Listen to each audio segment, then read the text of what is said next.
Bun găsit, dragii mei vărsători! Bun găsit la citirea lunii noiembrie. Dar este o citire puțin atipică. O citire cu mesaje de la îngeri, arhangheli, legat de evoluția noastră spirituală. Haideți să vedem ce v-ar transmite pentru luna noiembrie sufletelul vostru. Este un oracol care cel puțin pentru mine a făcut întotdeauna sens. Sper să facă și pentru voi. Maestrul interior.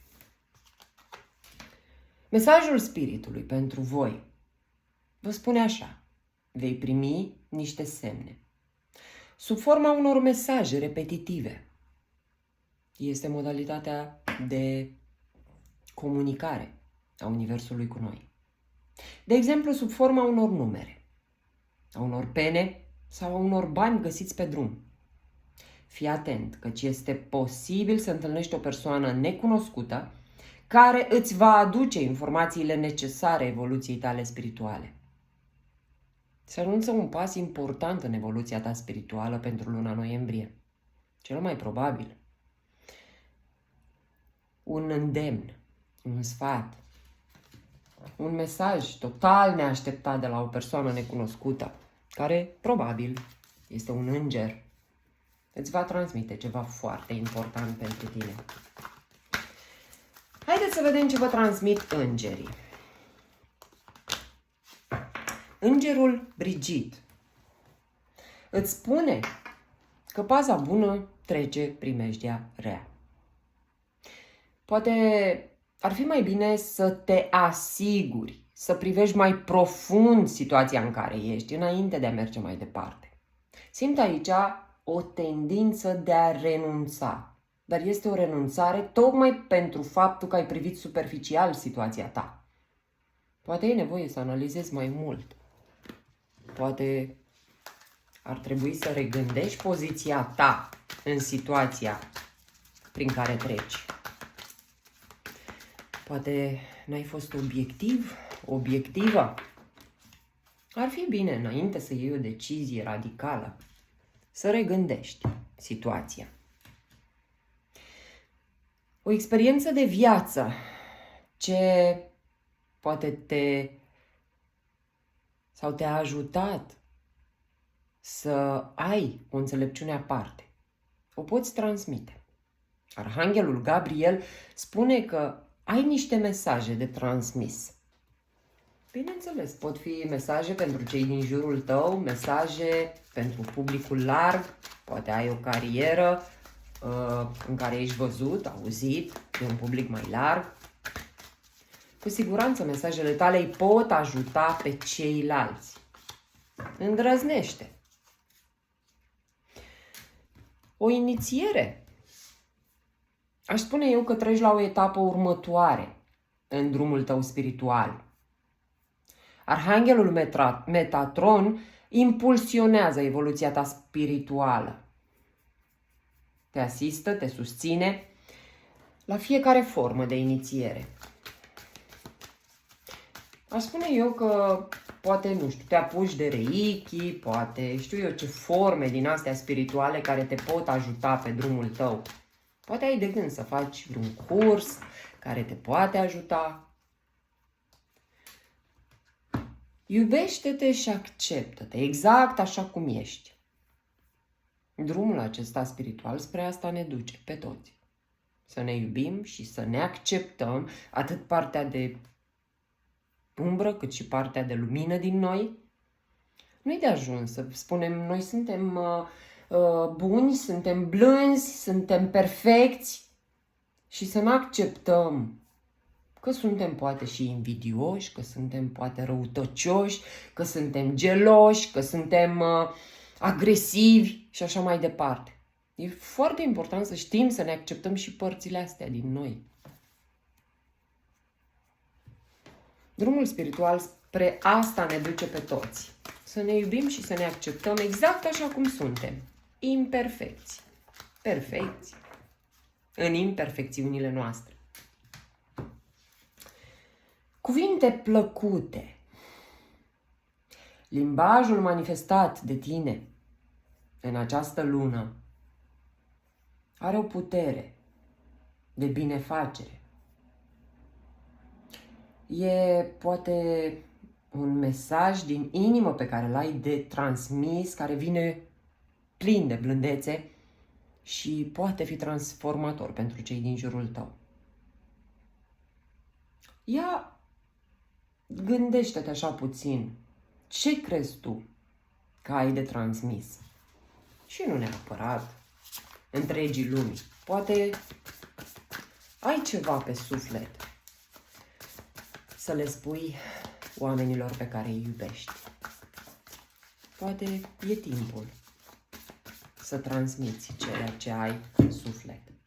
Alegeți cuvintele potrivite și dă-i drum. Regina de cupe, ce frumos și cât de mare legătură are cu ceea ce eu tocmai spuneam. Ea întotdeauna vine cu o vorbă blândă, bună, din inimă. Întotdeauna este o femeie înțeleaptă, plină de iubire, de compasiune, capabilă de empatie. Dăruiește iubire și știe să primească iubire. Are grijă de ceilalți. Poți simți de la această femeie o dragoste profundă de familie, de prieteni. Este un îndemn pentru tine de a-ți urma inima și de a fi autentică, exact așa cum ești tu, în inima ta, în sufletul tău.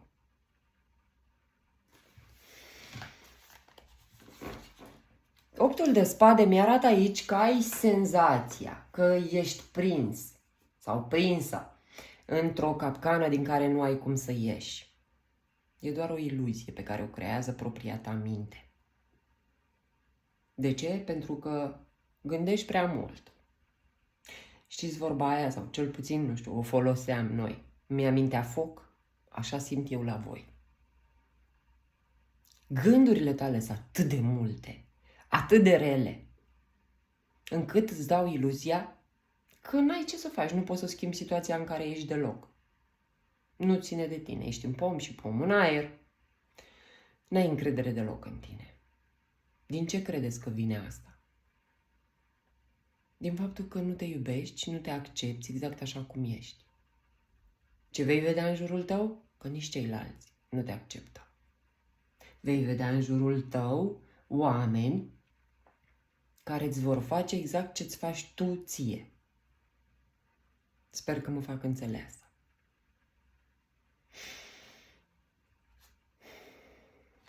Dar tu, bineînțeles, în energia optului de spade vei spune, nu e vina mea, e vina lor.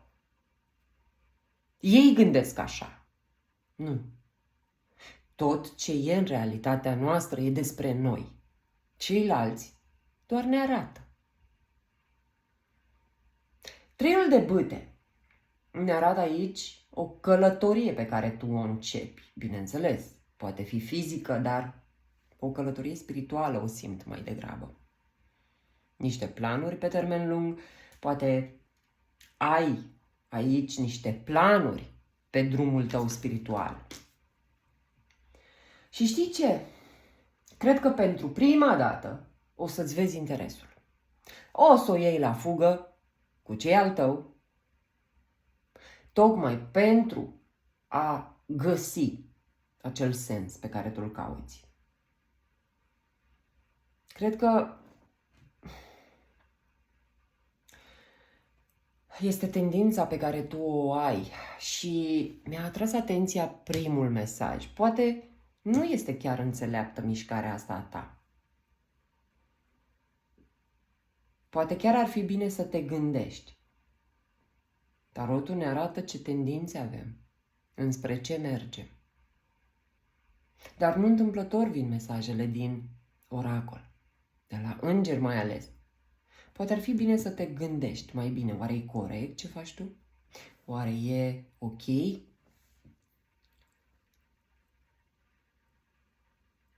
Egoismul sau a te pune pe tine pe primul loc e un lucru sănătos.